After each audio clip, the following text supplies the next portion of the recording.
नमस्कार, मी ऋषिकेश शेलार आणि आपण पाहताय भारत न्यूज मराठी एचडी. चर्चा तर होणारच मध्ये आपले स्वागत. या कार्यक्रमाची प्रस्तुत करत आहेत hotel Vitthal Kamat in association with Vaishali caterers and decorators, go powered by योग प्राणविद्या सेंटर. चला तर मग आज चर्चा तर होणारच या कार्यक्रमात आपल्याला भेटण्यासाठी आलेले आहेत दीपक विश्वकर्मा. म्हणजे विशेष म्हणजे आपणच त्यांना भेटण्यासाठी आलेलो आहोत. दीपक जी, आपका कहीं दिल से स्वागत है. धन्यवाद सर। जी जी दीपक जी का बारे में क्या कहना. Deepak ji making the difference इस कंपनी के फाउंडर है.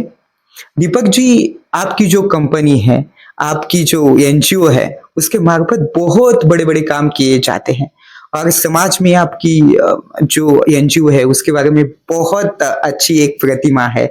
तो ये आप कैसे कर पाते हैं. ये आप कह सकते हैं हमारा काम है, हम काम करते हैं, हमें इसके बारे में पता नहीं कि कितनी बड़ी प्रतिमा इसकी है या कितना लोग जानते हैं, बट हाँ, हमारा काम हम उसको सच्ची ईमानदारी के साथ करते हैं, पूरी ईमानदारी और मेहनत के साथ करते हैं और जितनी कोशिश हो सकती है इस समाज के लिए देने के लिए हम वो देते हैं। दीपक जी, हम बचपन में छोटे होते तो हमें ऐसा लगता है कि मैं डॉक्टर बन जाऊं, मैं वकील बन जाऊं. तो आपने इस एनजीओ को स्थापन करने का पहले से ही सोच लिया था, मन में ठान लिया था. नहीं, कहते हैं कि देखिए कैसा है, सारी चीज़ें आप पे लिखी होती है कि आप किस फ़ील्ड में आना चाहते हैं। आज से 5 साल पहले तक भी मैं एनजीओ एक हमारी एक कह सकते हैं कि ऐड ऑन चीज़ें थी जहाँ पे मुझे सोशल वर्क करने का बहुत शौक है। तो उसकी तरीके से हमने इसकी शुरुआत की जहाँ पे हम लोगों की मदद करना चाहते हैं और तहे दिल से ही करना चाहते हैं। इसी क्रम में हमने धीरे-धीरे इसमें काम करना चालू किया एंड कोविड ने हमें बहुत ज़्यादा टर्निंग पॉइंट दिया जहाँ पे हमें लगा कि नहीं, हमें इस फ़ील्ड को ज़्यादा एक्सप्लोर करना चाहिए क्योंकि यहाँ पे लोगों की मदद रहे तहे दिल से होती है और यहाँ ये करने के बाद जब हम कोविड में काम कर रहे थे, तो इससे जो हैप्पीनेस हमें मिली, जो खुशी हमें मिली और जो मोटिवेशन मिला वो उसी की देन है कि हम आज मेकिंग द डिफरेंस को मैक्सिमम टाइम देते हैं ताकि हम लोगों की मदद कर पाएँ। दीपक जी, आपने कोविड में ऐसे लोगों को खाना दिया है जिन लोगों को खाने की भी लालच है. तो ये बात मतलब आपके मन में कैसा है, ये विचार आपके मन में कैसा है कि कोविड में हम ऐसे लोगों को जीवन दान दें. कोविड में तो लोग एक दूसरे से बात करने से भी डरते थे. तो ऐसे मौसम में ही कहते हैं क्योंकि ऐसे मौसम में कोई मतलब लोगों के घर घर तक जाकर उनको खाना कैसे दे सकता है, और आपने ये पुण्य का काम ये किया है. कोविड ही एक ऐसा टाइम था जहाँ पे रियल में एनजीओज़ की ज़रूरत थी और मुझे खुशी है कि बहुत सारे एनजीओ ने इसमें काम किया और मेकिंग द डिफरेंस भी उन्हीं में से एक एनजीओ है जिन्होंने लोगों तक पहुँचने की कोशिश की। हमने तो बहुत ही छोटे स्तर से इसकी शुरुआत की थी, बहुत ही निम्न लोगों से। आप समझिए कि हमने सिर्फ 2000 लोगों को राशन पहुँचाने या उनको खाना खिलाने का प्रण लिया था, लेकिन वो 2000 कब 9.5 लाख लोगों तक पहुँचा, हमें भी इसकी कोई आभास नहीं था। ये सारे लोगों का आप कह सकते हैं उनका ही धर्म था, उन्होंने ही दान दिया और आप हमको सिर्फ एक निमित्त समझिए।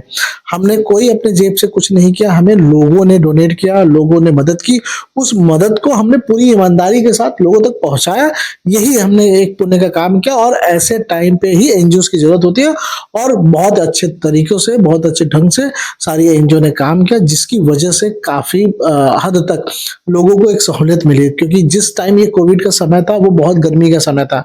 लोगों के पास खाने तो छोड़े क्योंकि किसी को नहीं पता था कि पूरी दुनिया और भारतवर्ष तो पहली बार ऐसे लॉकडाउन का शिकार हुआ था जहाँ पे लोगों को नहीं समझ में आ रहा था कि ये कितने दिन तक कंटिन्यू रहेगा। और ऐसे में मुंबई जो शहर है, मुंबई एक ऐसी शहर है जहाँ पे लोग अपने अलग-अलग गाँव से, अपने अलग-अलग जगहों से यहाँ कमाने आते हैं। उनका यहाँ पे कोई ऐसा मतलब ये वजूद नहीं होता, रहने का घर भी नहीं होता।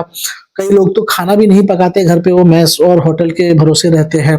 तो हमने ऐसे लोगों को देखा कि ये उन लोगों के पास कहाँ से आएगा इतना पैसे, जो दिन का मज़दूरी करते हैं, रोज़ कमाते हैं और रोज़ जाके खा के उनकी ये चलती है। हाँ, जो कमाते हैं वो घर चलता है और उसी में से बेचारे गाँव में भी भेजते हैं, अपने मुल्क भी भेजते हैं लोगों को पैसे। तो ऐसे टाइम पे जो भी ऐसा माहौल आया, जब ऐसा लगा कि नहीं यार, हमें इन लोगों की मदद करनी चाहिए, ऐसे मज़दूरों की, ऐसे लोगों की मदद करनी चाहिए जो निम्न वर्गीय हैं और हमने इसकी शुरुआत की। शुरुआत करते टाइम जैसे मैंने बताया सिर्फ 2000 लोगों का हमने सोच के चला था क्योंकि उतने ही हमारे पास पैसे थे। बट वो 2000 कब बढ़ गया पता नहीं चला। आप एक समय ऐसा आया कि पैसे भी बहुत हमारे पास आ गए, लोग भी हमारे पास ऐसे आ गए और इसको हमने और अच्छे तरीके से और बड़े लेवल पे किया कि आप समझ सकते हैं 7 से 800 लोग रोज़ सिर्फ़ पैकिंग कर रहे हैं। हम 17 से 18,000 टन मटेरियल डिस्ट्रीब्यूट कर रहे हैं लोगों तक। तो ये लोगों का ही प्यार, उनका ही सपोर्ट था जो हमने उनसे लिया और लोगों तक पहुँचाया। दीपक जी, आपको देखकर हमें कुछ लाइनें याद आ गई। तू हिंदू बनेगा या मुसलमान बनेगा, इंसान की औलाद है, इंसान बनेगा। तो आपने ऐसे कोरोना काल में भी अपनी इंसानियत दिखाई और लोगों के दिल में आपके लिए एक अलग सा स्थान निर्माण हो गया है। और मुझे लगता है इसी वजह से टाइम्स नाउ की ओर से आपको नॉमिनेट किया गया है और फंक्शन के लिए फिलहाल मुझे अभी पता चला, तो उसके लिए भी हम आपको बधाई देना चाहेंगे। दीपक जी, आपका एक प्रोजेक्ट है कुर्मा घर नाम का, तो ये क्या होता है और इसके बारे में आप क्या कहना चाहेंगे? ये एक अलग सेशंस है। सो बेसिकली हमारा एक प्रोजेक्ट है लज्जा, जिसमें हम महिलाओं को मेंस्ट्रुएशन के बारे में एजुकेट करते हैं और ऐसे हम अलग-अलग शहरों, गाँव और विलेजेस में जाके एजुकेट कर रहे थे। इसी क्रम में जब हमारी टीम गढ़चिरौली जैसे ट्राइबल एरिया में पहुँचे, जहाँ पे नक्सलियों का आज से कुछ सालों पहले बहुत आतंक था, लेकिन अभी तो नहीं रहा, लेकिन उस एरिया में अभी भी बहुत सारी गरीबी, बहुत सारी तकलीफ़ें हैं। तो हमने वहाँ पे जब एक्सप्लोर कर रहे थे, वहाँ पे सर्वे कर रहे थे, तो मालूम पड़ा कि आज भी इस ट्राइबल पट्टों में ऐसे कई सारे पट्टे ट्राइबल कम्युनिटी हैं, जो मेंस्ट्रुएशन के दौरान वो झुग्गी-झोपड़ियों में रहती हैं। जिसका मेन उद्देश्य पहले के ज़माने में जो उनके पूर्वज थे, उन्होंने इसे इसलिए बनाया था कि महिलाएँ इतना काम करती हैं, उनको रियल में रेस्ट मिल सके, इसलिए वहाँ पे उनको भेजा जाता था। बट हमने वहाँ की कंडीशन देखी, वो जो कुरमा घर था, वो कुरमा घर 3 बाई 5 का रूम होता है, जिसके अंदर एक आदमी ढंग से सो भी ना सके, ऐसी लोकेशन होती है, ऐसी झुग्गी-झोपड़ी होती है, जिसके अंदर बारिश के दिनों में पानी आता है, ना वहाँ पे सिक्योरिटी कोई चीज़ है। बेसिक मेंस्ट्रुएशन के दौरान बेसिक होती है टॉयलेट, एक स्वच्छ मतलब शौचालय की बेसिक नीड होती है, वो भी वहाँ पे नहीं होती है। नहाने के लिए योग्य पानी नहीं होता, खाने के लिए कोई सामान है तो वो आश्रित रहते हैं अपने घर वालों पे कि वो लोग कुछ खाने को दे दें तो वो लोग खाएँगे, अदरवाइज़ वो जो लेके गए वो बना के खाना है उनके। और आप सोचिए एक व्यक्ति अकेले पूरी रात को, जहाँ पे ना लाइट है, ना पानी है, ना ब कुछ भी है, सुविधा है, बेसिक फैसिलिटी है, उसपे एक औरत को आप कह सकते हो 5 दिन जिसमें वो तकलीफ में है, वो मजबूरन वहाँ पे रह रही है। ऐसी जब हमने प्रथा देखा और हमको लगा कि नहीं, हमें इन उनके लोगों के लिए काम करना चाहिए। ये ऐसी प्रथा है जो उनके पूर्वजों से आई है, इसको आप रातों-रात नहीं चेंज कर सकते।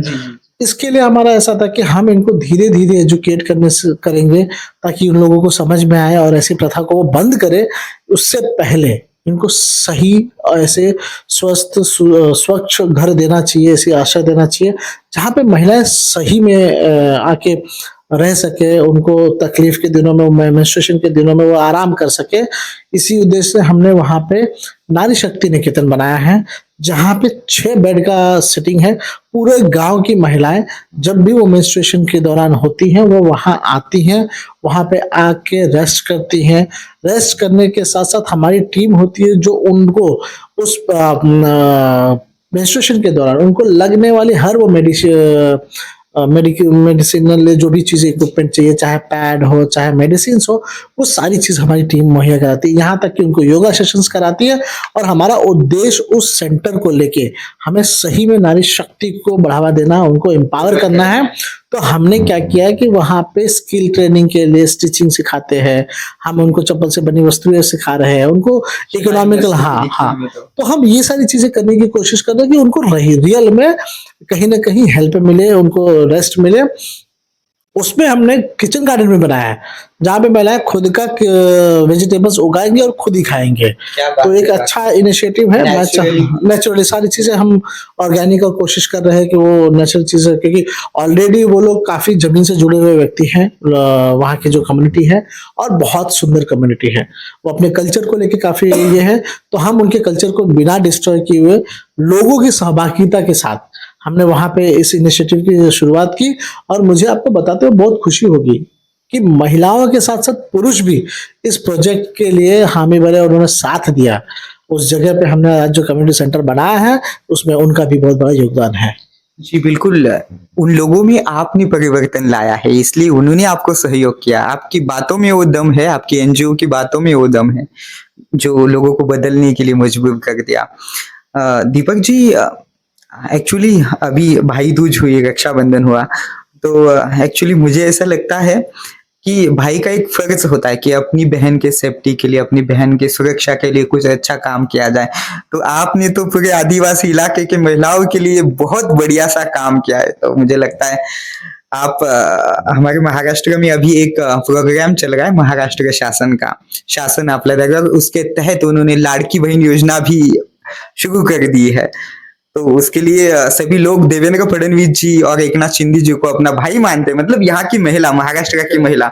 तो मुझे लगता है आपकी इस प्रोजेक्ट का शुरू होते ही, मतलब शुरू तो हो गया है, तो मुझे लगता है आगे कुछ दिनों में पूरे महाराष्ट्र की जो आदिवासी महिलाएं या बाकी महिलाएं हैं वो आपको भाई मानेगी, क्योंकि आपका काम उतना बड़ा है। तो सचमुच बहुत ही अच्छा आपका काम है। एक और एक सवाल यहाँ पर करना चाहूंगा।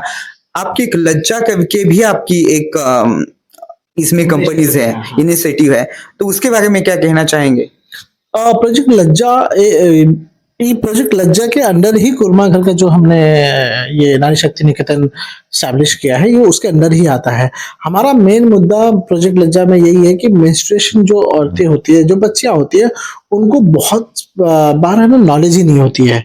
आज लगभग आप समझेंगे 80 करोड़ जैसी महिलाएं हैं जो मेंस्ट्रुएशन के इस पे है, बट उसमें से 20 से 25% महिलाओं को पता है कि वो मेंस्ट्रुएशन कैसे मैनेज करना है। बहुत सारी महिलाओं को पता ही नहीं है, वो गलत चीजें यूज कर रही है, गलत तरीके से अपने मेंस्ट्रुएशन को मैनेज कर रही है, तो उनको एजुकेट करने का कार्य मेकिंग द डिफरेंस कर रही है। क्योंकि हम जब रिमोट्स में जाते हैं तो आज भी महिलाएं और बच्चियां राख, घास, पेपर ऐसी चीजें यूज करती है, तो उनको एजुकेट किया जा रहा है कि कैसे आपको यूज करना है, कैसे अपने आप को मेंटेन रखना है। तो ये सारी चीजें मेकिंग डिफरेंस करती है। एक्चुअली स्वच्छता के बारे में भी आपके बहुत स्वच्छता के बारे में भी आपके बहुत सारे प्रोजेक्ट्स हैं। मैं अभी आ रहा था एक गार्डन से, तो मैंने वहां पर आपकी कंपनी का डस्टबिन देखा। तो भाई विचार तो ऐसे बदल जाते हैं कि भाई इतना सारा काम आप कैसे कर लेते हो, इतना सब कुछ कैसे मैनेज कर लेते हो? अब पहले तो मैं आपको बताना चाहूंगा कि ये अकेले किसी व्यक्ति का नहीं, मेरी वजह से नहीं है, इसमें मेरी पूरी टीम का योगदान है। हाँ, अब मेरी टीम, वॉलंटियर्स, बोर्ड मेंबर्स, ये सारे लोगों का सहयोग है जिसकी वजह से हम ये कर पाते हैं, और साथ ही साथ हमारे सीएसआर पार्टनर्स का। क्योंकि कैसा होता है, प्रॉब्लम्स तो सबको दिखाई देता है, बट उसके लिए लोगों का आगे आना, उसके लिए मदद करना बहुत इंपॉर्टेंट है। तो इसमें सभी लोगों की सहभागिता होती है। आपने जितने भी प्रोजेक्ट्स देखे हैं आपने, उस सबके अलग अलग हेड है, और वो रिस्पॉन्सिबिलिटी के साथ वो काम करते हैं, जिसकी वजह से मेरा हर प्रोजेक्ट अच्छा चलता है, और उसी की वजह से हम कर पा रहे हैं। दीपक जी, अभी हम बात कर रहे थे, तो आपके पास समग्र शिक्षा की भी कुछ योजनाएं हैं। आप उन लोगों तक शिक्षा पहुंचाते हो जिनके घर मतलब जो बहुत ही कमजोर लोग रहते, अपने बच्चों को पढ़ा नहीं पाते या उनको क्लासेस ज्वाइनिंग नहीं करते, तो इसके बारे में क्या आपकी राय है? तो ये आपको कैसे सुलझा कि ऐसे लोगों तक हम पहुंचे? हमारा जो प्रोजेक्ट ज्ञानदान है, उसमें हम ओपन स्कूल के माध्यम से गरीब बच्चों को, जो स्कूल नहीं जाते, जो लेबर क्लास के लोग होते हैं, जिनको पलायन हमेशा हर 2 महीने 4 महीने में पलायन कर लेते हैं, तो उनका किसी स्कूल में एडमिशन नहीं हो पाता है। तो उन बच्चों को हम ओपन स्कूल के माध्यम से बेसिक एजुकेशन देते हैं ताकि वो अपने दिनचर्या कर सके। उसके अलावा हम गवर्नमेंट स्कूल्स में, जो गवर्नमेंट की स्कूल होती है, वहाँ उनको मटेरियल्स दे के, वहाँ की एजुकेशनल मटेरियल हो, ये सारी दे के उनको अपग्रेड करने की कोशिश करते हैं। आपको बताओ कि आज हम एआई की बात करते हैं, बट आज भी हमारे जो स्कूल है गवर्नमेंट की, उसमें कई स्कूलों में कंप्यूटर लैब तक नहीं है। इन बच्चों को कभी भी कंप्यूटर एजुकेशन अगर नहीं मिलेगी तो ये आगे जाके क्या करेंगे अपने जीवन में। तो हम ऐसे स्कूल्स को आइडेंटिफाई कर रहे हैं जहाँ जहाँ स्कूल्स में कंप्यूटर लैब नहीं है, जहाँ पे इस्टेब्लिशमेंट करने की अपॉर्चुनिटी है, तो हम मेकिंग द डिफरेंस उन स्कूलों को कंप्यूटर लैब बना के दे रहे हैं, और साथ ही साथ उनके शिक्षकों को भी शिक्षित कर रहे हैं कि उनको अपने बच्चों को एजुकेट किया जाए। हमारा मुहिम यही है कि जो, क्योंकि आज अगर बच्चे पढ़ेंगे नहीं तो ये कल आगे भी जाके गरीब ही रहेंगे। अगर इनको एजुकेशन अच्छा मिल जाए, वो पढ़ाई में अपने आगे अग्रसर हो पाएंगे, तो कहीं ना कहीं अपने जीवन में एक बड़ा परिवर्तन कर पाएंगे, जो उनके पुरानी पीढ़ी है जो गरीब थी वो आगे कुछ न कुछ करके आगे बढ़ पाए, ये गरीबी से निकल पाए। तो एजुकेशन बहुत कह सकते हैं इम्पोर्टेंट मुद्दा है। एजुकेशन हमारे देश के लिए बहुत बड़ी आप कह सकते हैं एक स्तंभ है, जहाँ पे अगर बच्चों को शिक्षा मिले तो कहीं न कहीं ये परिवर्तन की दिशा में काम होगा। तो ज्ञानदान के माध्यम से हम ऐसे काम करते हैं जहाँ स्कूलों में कोई शिक्षा का अभाव है, जहाँ पे मटेरियल नहीं मिल पाता है, बच्चों को प्रॉपर सुविधाएँ नहीं है, उसको अपग्रेड करके देते हैं ताकि वह बच्चे अच्छे से पढ़ सकें। जी शायद आकाशवाणी का एक प्रीत वाक्य है, बहुजन हिताय बहुजन सुखाय। मतलब लोगों की भलाई के लिए आप सभी करते हैं। वैसे आपका भी कुछ मोटो है? हमारा देखिए कैसा एक ही मोटो है कि हम जितना हो सके ये जो जीवन है जो हमें मिला, जिस जिस निम्न स्तर से मैं यहाँ पहुंचा हूँ, उसको देख के मुझे ऐसा लगता है कि दुनिया सबको स्ट्रगल करने की जरूरत ना हो। दुनिया कहीं न कहीं परिवर्तन कर सकती है। और मैं आज जहाँ पे भी हूँ, मुझे ये कार्य करते हुए बहुत खुशी मिल रही है और मैं इसी तक ही सीमित रहना चाहता हूँ। कोई अदर विज़न नहीं है कि मुझे पॉलिटिक्स जॉइन करनी हो या कोई और विज़न नहीं है। मैं क्योंकि कई ऐसे कई भी पत्रकार या कई बंधु ऐसे हैं जो मित्र हमसे जानना चाहते हैं कि हमारा विज़न क्या होता है। तो देखिए समाज सेवा करना था, समाज सेवा कर रहा हूँ और इसी में खुश हूँ। तो मैं इसको ही आगे बढ़ाना चाहूँगा। दीपक जी आपको एक लास्ट का सवाल करता हूँ। शायद अभी आपको देखकर बहुत सारे युवक आपको अपनी प्रेरणा मानते होंगे शायद, क्योंकि आपका काम ही वैसा है। तो आप जो यहाँ की जो यंग जनरेशन है तो उनको क्या मैसेज देना चाहेंगे? देखिए, मैं आज के जो जनरेशन है उनको मैसेज देने की ज़रूरत नहीं है क्योंकि वो खुद भी समझदार है। आप देखेंगे मेरी टीम में 90% लोग यंग हैं और ये वही टीम है जो आज चाहती है कि देश और दुनिया के लिए कुछ करे, समाज के लिए कुछ करे। तो बहुत खुशी होती है इनको देख के क्योंकि इनकी ही बदौलत आज हम कहीं न कहीं लोगों तक अच्छे तरीके से पहुँच पा रहे हैं, लोगों की मदद कर पा रहे हैं। तो आज की जनरेशन बहुत अच्छी है, बस उनको सिर्फ़ सही दिशा की ज़रूरत है और वो अगर उनको दिशा समझ में आ जाती है, वो बहुत ही अच्छा काम कर रहे हैं। दीपक जी आपकी बातों से मुझे ऐसा लग रहा है, नज़र को बदलो नज़ारे बदल जाते हैं, सोच को बदलो सितारे बदल जाते हैं, कश्तियाँ बदलने की कोई ज़रूरत नहीं, दिशा को बदलो किनारे खुद ब खुद बदल जाते हैं, दिशा को बदलो किनारे खुद ब खुद बदल जाते हैं। दीपक जी आप अपनी सफलता का क्रेडिट किसे देना चाहेंगे? मैं ओके। अभी तक तो हमने बहुत ज़्यादा सफलता हासिल नहीं किया है, अब क्योंकि बहुत सारी अभी जर्नी बाकी है काम करने के लिए। बट फिर भी मैं अपने माता-पिता, भाई-भाभी बाकी लोगों को दूँगा, परिवार को दूँगा क्योंकि उनकी ही वजह उनकी ही मोटिवेशन है कि आज मैं संपूर्ण तरीके से एनजीओ में काम कर पा रहा हूँ क्योंकि कहीं न कहीं घर वाले भी चाहते हैं कि दुनिया भी चाहती है कि लोग परिवर्तन करें लेकिन परिवर्तन अपने घर से नहीं होना चाहिए या वो मेहनत हमारे घर वाले ना करें, दूसरे कोई करना चाहिए। बट हमारे घर वाले ऐसे सपोर्टिव है, उन्होंने उनकी वजह से ही आज हम इसमें फुल मैक्सिमम टाइम दे पा रहे हैं और उनको वो उस चीज़ को वो अप्रिशिएट कर रहे हैं। ऐसा नहीं है कि क्योंकि समाज में उन्होंने देखा है, जिस तरीके से लोगों में बदलाव आ रहा है, वो देख के उनको खुशी होती है और उन्हीं को मैं क्रेडिट देना चाहूँगा। बिल्कुल सही, मंजिलें उन्हीं को मिलती है जिनके सपनों में चाँद होती है, हौसला हारने से कुछ नहीं होता, पंखों से उड़ान होती है। तो इसी के साथ ही मैं आपको बताना चाहूँगा हमारे साथ थे मेकिंग द डिफरेंस इस संस्था के founder, main president Deepak ji Vishwakarma. Deepak ji आपसे बातचीत करके हमें बहुत अच्छा लगा और एक दिन हम आपको ज़रूर हमारे स्टुडिओ में बुलाएंगे और वहाँ पर आपका बढ़िया सा इंटरव्ह्यू होगा। तो याचबरोबर या ठिकाणी वेळ झाली इथेच थांबण्याची तुम्ही